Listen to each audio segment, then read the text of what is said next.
どうしようかな。メタン、どうしたんだい？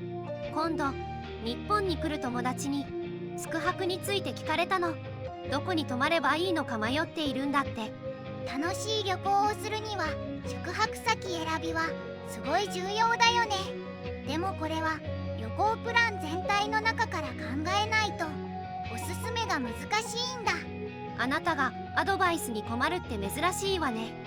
宿泊費を安くするか否か、宿泊先でくつろぎたいのか否か、宿泊自体を楽しみたいのか否か、状況によっておすすめが変わるんだ。それはそうね。ただ旅行の目的が日本文化を楽しみたいのならば絶対におすすめしたいことが一つあるんだ。それは何？和室の布団で寝る体験をすることだね。温泉宿とか和室があるところに泊まれた際はベッドではなく布団で1回は寝てほしいんだ。布団は宿の人が手配してくれるから安心だよ。日中の旅行を楽しんで疲れたのもあると思うけど布団だとぐっすり眠れたという話をよく聞くんだ。確かに温泉宿の布団は最高よね。ものすごくぐっすり眠れるのよね。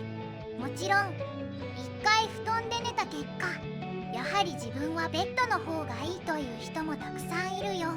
でも普段ベッドでしか寝たことがない人は布団の寝心地を一回試してほしいんだ。和室の布団で寝るは日本の文化体験になるわね。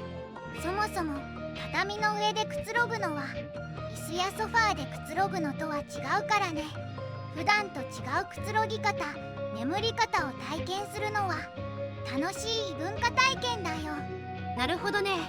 旅行先で布団をおすすめする理由はもう一つあるんだ。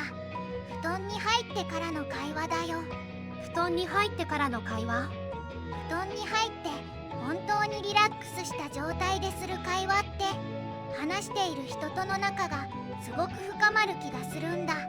確かに以前友達と旅行して宿泊した際和室の布団だったんだけど暖かくて友情を高める会話ができたわ。ベッドに入るとあとは寝るだけだけど和室に並べた布団に入るとそこから普段と違うおしゃべりが始まる気がするんだ。なんとなくわかるわ。ベッドでは絶対にできないというわけではないけど布団を並べて寝るのとは何か違うのよね。布団で寝ながらだとリラックスをしているからか日中では普段話せないようなことも話せるんだよね。そうそう、あれは本当に不思議よね。家族で日本旅行に来た子供がお父さんとお母さんみんなで布団で寝たのが一番の思い出だと聞いたこともあるよ。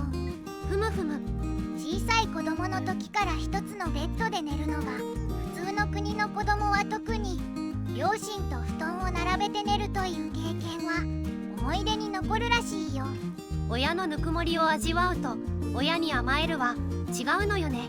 なので家族旅行する場合は親子で布団を並べて寝るを経験してほしいね。他にもベッドでなく布団だと畳むことで部屋を広く使えるのもいいんだ。温泉宿で食事をしてお風呂に入って部屋に戻った時布団が引いてあると嬉しいのよね。そうだね。友達に宿泊プランを検討する際和室での布団体験をおすすめするわ。温泉旅館だと浴衣を貸してくれるからね。そういった点も楽しみの一つになるわね。日本のこんなことを知りたい。日本のこんな場所に行きたい。気になることがあればコメントをください。この動画を見てくれた人と日本で会えたら最高ですね。今日も皆様の一日が最高でありますように。また会いましょうね。